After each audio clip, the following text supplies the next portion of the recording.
A guerra do bônus. Bem-vinda, muito bem-vinda a mais um Café com a Nath. Oba!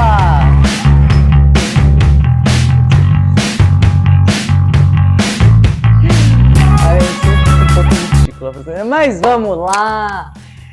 Bom, gente, primeiro eu estou muito feliz de vocês estarem aqui comigo a mais um café. A gente vai continuar esse nosso caminho aí, né? Essa nossa reflexão sobre o OKR.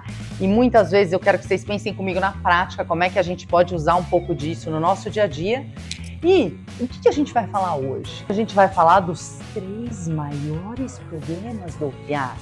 Então, continuando essa nossa reflexão com prática sobre o tema OKR, eu não vou falar aqui ali, olha, um tema ali, pingou. Não, eu vou falar de 3 experiências que eu tive que eu acho que foram muito práticas e que eu aprendi com elas, espero eu, acredito eu, mas logo após a vinheta.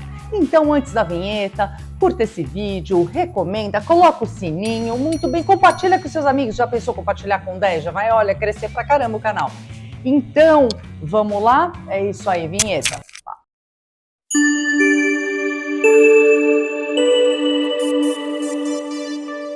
Primeira coisa bem importante, por isso que é a primeira, né? São 3, por isso que é a primeira. A primeira coisa bem importante é que o OKR, ele não pode ficar desconectado da meritocracia.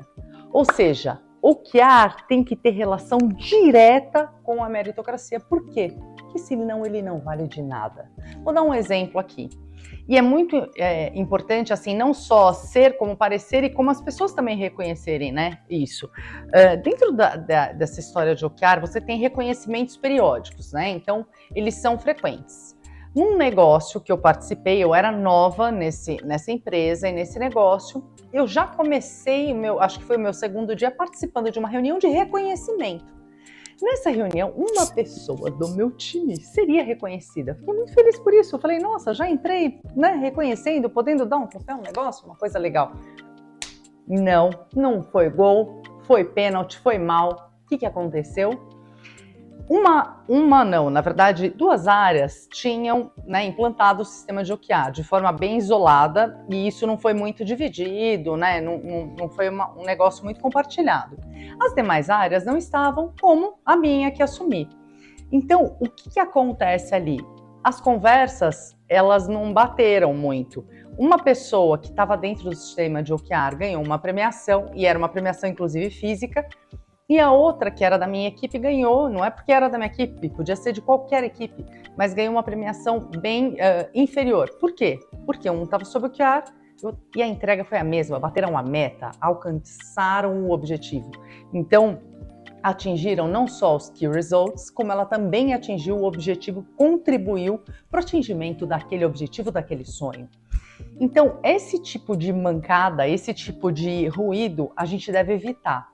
Sempre vamos pensar o seguinte, muitas vezes você não vai ter todas as áreas ou todos os seus colegas ali já com a mesma formação e no mesmo nível de maturidade que você está vivenciando ali. Mas, caso isso aconteça, vamos viver a vida real. Eu vou conversar com aquela área e vou procurar, até com outras áreas, definir um tipo de alinhamento. Seja no reconhecimento, seja para que ninguém fique frustrado. Então, talvez eu não vá dar premiação no mesmo momento, se de fato eu for diferenciar. Então, fica aqui uma dica importante que eu acho que a equipe é fundamental nesse papel de sucesso do OKR. Muito bem. Agora, ponto 2, que também eu quero contar aqui de uma experiência. Tem uma coisa que às vezes, só às vezes, a gente negligencia um pouquinho, que é, poxa, eu preparo ou eu não preparo direito a minha estrutura de OKR, como ele vai funcionar, e depois eu vou pagando a conta disso, durante a gestão do OKR. Então eu falho na entrada e falho no caminho. Como é que é essa história? Vamos imaginar aqui, vou contar o 2º exemplo do que eu vivi. Esse foi um exemplo, acho que bem legal, tá? Assim, pelo menos que a gente conseguiu dar a volta por cima, né?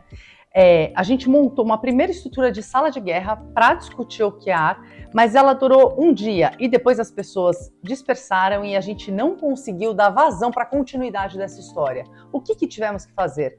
após algumas semanas, resgatar material, colocar todo mundo na mesma página e construir aí sim uma sequência de conversas até que esse negócio esteja resolvido.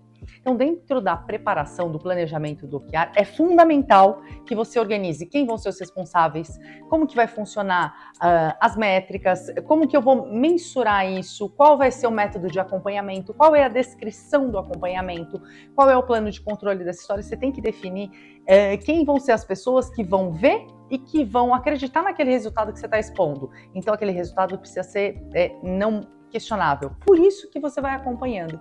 E aí, normalmente, com um quarter, quer dizer, 3 meses, você consegue ter aí um avanço, um acompanhamento desse OKR. Fica essa segunda dica que é muito importante. O que vai acontecer aqui como resultado se você fizer essa cagada? O que vai acontecer? Você vai pagar o preço na gestão. Porque aí na gestão você vai falar, quem é o responsável? Levanta a mão. Quem ajuda? Cadê a cadeia de ajuda? Não existe.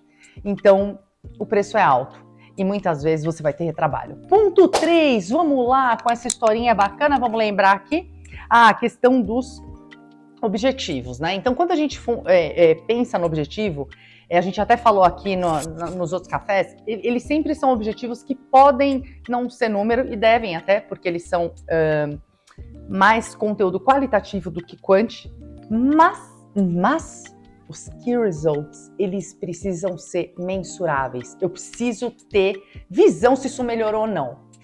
É simples, é simples. Se você conseguir perguntar e responder, isso mede o seu resultado? Sim, perfeito. É um bom OKR? Não, não é um bom OKR.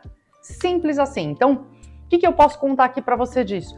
A gente teve várias discussões em um negócio que eu participei, onde cada um estava defendendo num nível mais subjetivo do que objetivo. Por quê? Não havia sido construído ali uma base lógica. Essa base lógica ela deve ser incorporada já desde o início, desde o momento em que se prepara e se monta aí 3 dias de preparação, definindo responsáveis, forma de coleta de dados, como que você vai reportar isso e como que você vai cascatear e comunicar para a empresa como um todo. Então, espero que você tenha gostado. Tem alguma coisa aqui que estou esquecendo? Não. Eu espero que você tenha curtido. De fato, eu aprendi muito com isso. E nos próximos cafés eu vou trazer mais temas que são muito interessantes e que vão fazer o nosso dia a dia melhor e a nossa evolução da nossa carreira e da nossa liderança, protagonismo, é a nossa escola. Muito obrigado por fazer parte da comunidade. Até terça que vem. Se inscreva no canal, curta aqui, compartilhe, toca o sino, coisa o sino, acione. Até terça.